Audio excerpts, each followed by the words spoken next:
Hi, I'm Daphne Argueta. Welcome back to GME Compass, where we turn the complexities of GME into clarity. If you're a new program coordinator or considering a coordinator role, or maybe you've been in your role for the first few years in GME, this episode really is for you because there's so many things about this role that no one really tells you. And honestly, I wish someone had told me when I first started. We have no financial disclosures. Any content shared by GME Compass is based on our own personal experiences in graduate medical education, and they reflect our own professional insights. The perspectives that we share are our own, and they do not represent the views of any institution or organization that we have been or are currently affiliated with. The first thing that no one tells you is that you are so much more than administrative support.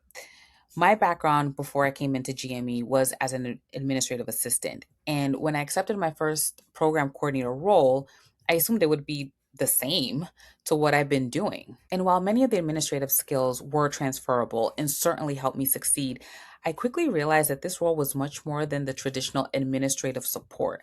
And I wish someone would have told me that sooner.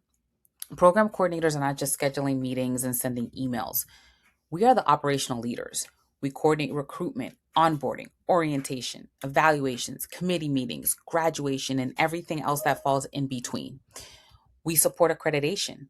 We help programs be made compliant with institutional and accreditation requirements. We solve problems, a lot of problems. We identify risks, and many times we serve as that institutional memory for the program or of the program, and that is super important. When a resident has a question, when one of your faculty members needs help, or there's an important accreditation deadline that is really fast approaching, you as the coordinator is often the person that's connecting all these pieces and keeping things moving. We are not just supporting the program. So what we're doing is we're helping them to lead and to sustain it. Never underestimate the impact that you have. And once you understand the true scope of the role, it's going to become a lot easier for you to understand why the learning curve can feel so overwhelming when you first get started. The next thing that no one tells you is the expectation versus reality when it comes to being a program coordinator. Most people enter this role expecting, again, scheduling emails and you're coordinating meetings and, just keeping things organized. And yes, those things are very much true and they're part of the job. What surprised me wasn't the tasks, it was actually the number of people that depend on me as the coordinator or depended on me as the coordinator: residents and fellows, faculty, program leadership, your department leadership, the GME office, the hospital leadership, and all the accrediting bodies. You are constantly balancing the competing priorities and helping to connect all those moving pieces. And that's why this role can feel overwhelming at first. Like, yes, it's the task, but it's also that weight of everyone else, like just depending on you. You're not just learning a new job, you're really learning how an entire training program actually operates. Another one of the big conceptions and that I wish someone would have told me about being a program coordinator is that you're not supposed to know everything right away. You're not. Every experienced coordinator started off exactly where you are today. I did. We were all once new. We were all once GME interns. And most of us spent several months just trying to figure out what everyone was talking about. PEC, CCC, ADS, milestones, ERAS, NRMP.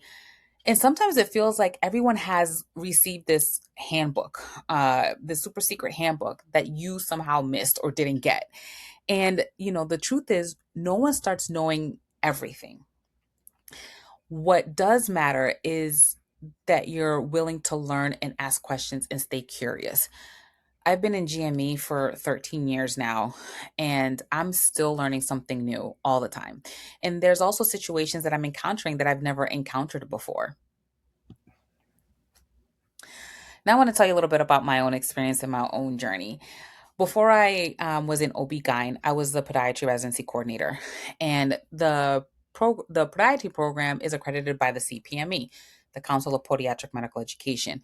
So I did understand the accreditation in graduate medical education, but I had never worked with an ACGME accredited program. When I transitioned to OBGYN, I became the fellowship coordinator. And at the time when the fellowship was applying for ACGME accreditation, because all the fellowships, again, at that time were under the umbrella of the specialty board, which was the specialty board of OB-GYN. And I still very much vividly remember feeling completely overwhelmed. One of my first major responsibilities after getting my institutional username and password was helping to submit the initial accreditation application for 2 fellowships. Then, once the accreditation was granted, that's really when the work began for us because we had to essentially revamp our program. We had to build a CCC and a PEC because these were not things that were a requirement under the specialty board. We had to revamp our policies or revise our policies and goals and objectives, evaluation processes, all to be able to align now with the ACGME requirements. And then also simultaneously prepare for a site visit because that is part of the initial accreditation process. On top of all of that, I was still trying to learn how to be a fellowship coordinator. Again, I was in podiatry for about 10 years, so I knew that back, forward, and left and right. But now I was trying to learn how to be a fellowship coordinator. I was onboarding fellows because this was just after the fellowship match. I was still learning also to the institutional systems, like how the GME office works and what my responsibilities are to them. I was trying to build relationships with my faculty, with my fellows, the residents, even though I wasn't a residency coordinator then, but the residents were still very, very very much part of our fellowship because our fellows, teach the residents. I was figuring out how to ask for help, which is a big one when you're a new coordinator, and figuring out who I can ask for what help, depending on what was the help that I needed. And then also to trying to understand the annual cycle. So I wasn't just learning the job first and then doing the work. I was learning the job while doing the work. And if you're a new coordinator today and you're watching this, chances are you're doing the exact same thing.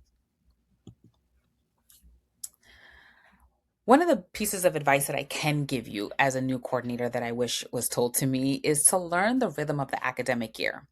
Yes, the academic year has a rhythm. And at first, it does feel a little random, but then you begin to see it. Recruitment, the interview season cycle, the match day cycle, the graduation cycle, orientation, evaluations, surveys. And then once you understand that cycle, you're going to start to be able to anticipate and be less reactive. And, that's when the role becomes more manageable. The next thing I wish someone would have told me, which should be a simple lesson, is you don't need to remember everything. You need systems. The most successful coordinators aren't the ones that rely or are best on memory. They're the ones that have the best processes. They create calendars, they build checklists, they save templates, they track deadlines, they document workflows. The more that you can create a repeatable system, the easier each academic year comes. One of the best advice that actually a faculty mentor gave me is that when you are finished with a task, closing out that task and preparing yourself for the next time that you have to do that. For example, you're wrapping up your PEC and you've finalized your minutes, you've sent off your APE. Now what you would do is you would clean up any data, clean up your folders, save any templates that you used. And then that way, when you go back a year later, depending on what the task is, and you sit down to do this task, you pretty much have set yourself up for success and don't have to rebuild or go back to try to see what is it that you did. Trust and believe your future self is going to thank you for doing that. Another thing I wish someone would have told me is understanding the why. I've always been inquisitive. Maybe that's because I've spent the majority of my career surrounded by learners, medical students, residents, fellows. Early in my career, I focused on learning the tasks because that made sense back then. Eventually, what I realized is the better question is to why. Why do these committees exist, like CCC and PEC, other than it's a requirement? Why are evaluations required, or why is this evaluation required? why do accreditation or CGME care about this, area of the program? I probably sounded like a toddler. Why? But understanding the purpose behind the work really does change everything. If you understand the why, the task becomes easier to understand. And over time, that changes on how you approach your role. You stop reacting again and you start anticipating. And you can you stop simply completing the requirements and begin to understand them. You stop viewing yourself as someone who supports the program and start seeing yourself on how you are shaping it. And that's often the point where coordinators start to begin growing into leaders. Another thing I wish someone would have told me early on is build your village. This job, although it feels like it should be, it cannot be done alone.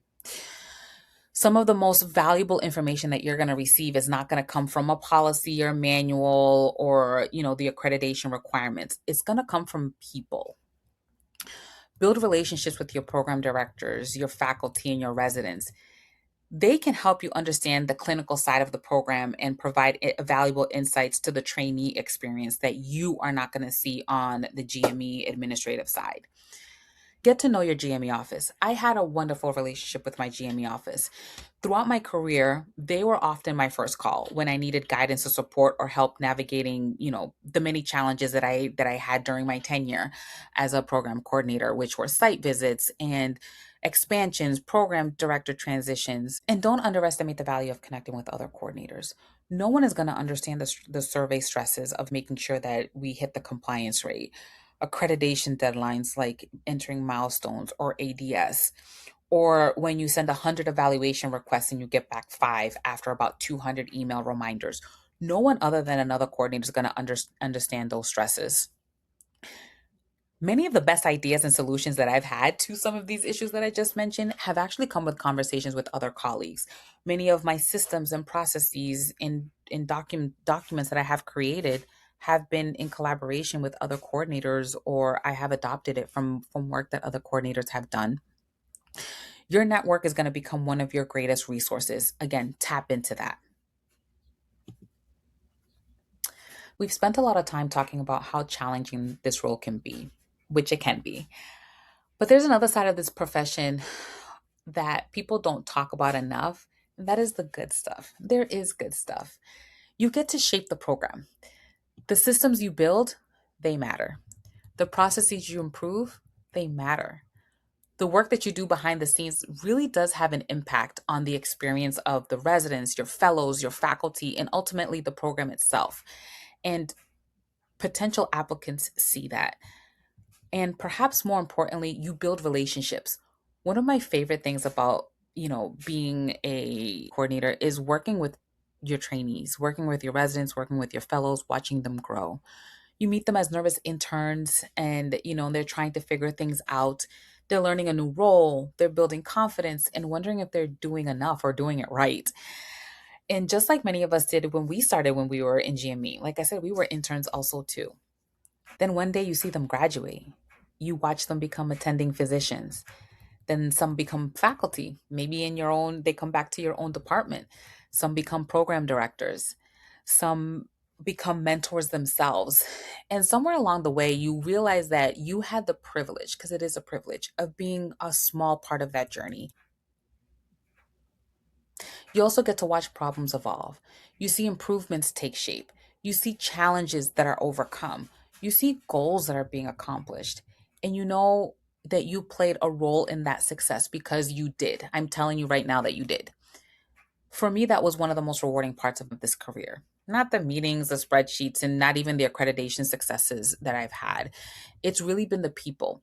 And it's watching those residents and fellows and programs grow, knowing that in some shape, form, or fashion, in a small way, that I have helped to make that possible. Another thing I wish that someone told me when I first started this role is something I tell every new coordinator, the same thing.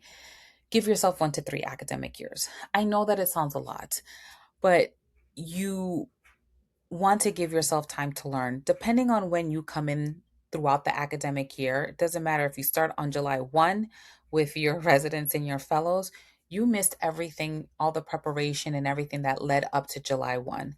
So this is why I say you want to give yourself a couple academic year cycles. Year 1, you're learning and surviving. Again, where's the bathroom? What is PEC? And I'm just trying to hold on. Year 2, you're recognizing patterns, and then you're remembering what's come next. Oh, yes, I remember that deadline is coming up. Year 3 is often where coordinators really hit their stride. The academic year starts to make sense. The terminology becomes familiar. The deadlines become predictable. Your confidence starts to grow. And if you're comparing yourself to coordinators who have been doing this for 15 years, stop. Don't do that. I did that when I first came into fellowship. Our OB-GYN residency coordinator was very, very strong. And I was like, why can't I do that? And I was like, not even a year in. What you're doing when you do that is that you're comparing your beginning to someone else's middle, or depending on where they are in their career, maybe they're getting ready to retire because they've been in GME program management for about 20, 25 years.